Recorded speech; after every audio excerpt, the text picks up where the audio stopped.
Une femme qui était dans une vie d'inconsidération. Mais ici au chapitre 2, c'est une prière venant d'elle.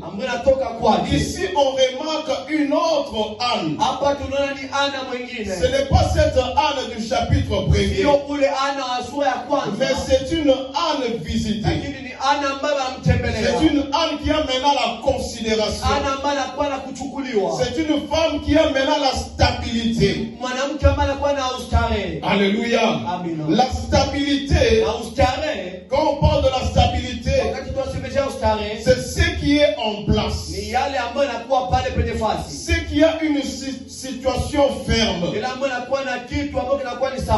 Ce qui ne varie pas, qui ne se modifie pas, qui reste positionné, ça reste ferme.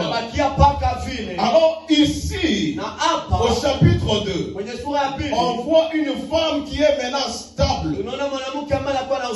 Elle est maintenant dans une situation qui ne varie pas. Elle a reçu une visitation divine. Ce qu'elle cherchait avant, avoir un enfant, mais maintenant elle a été visitée. Elle est dans sa réjouissance. Elle est dans la joie de ce que l'Éternel a fait. Et maintenant elle fait une prière.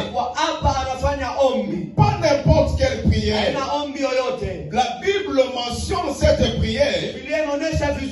Une prière prophétique. Alléluia. Et au verset 8, c'est là où maintenant est notre problème. C'est là où est maintenant notre sujet d'aujourd'hui.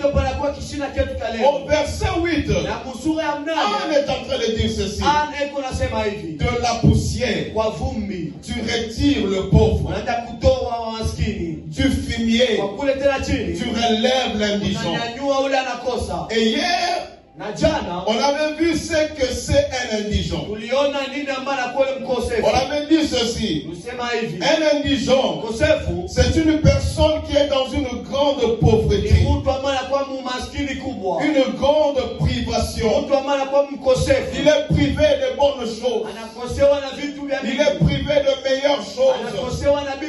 Il est dans un manque, dans une perte.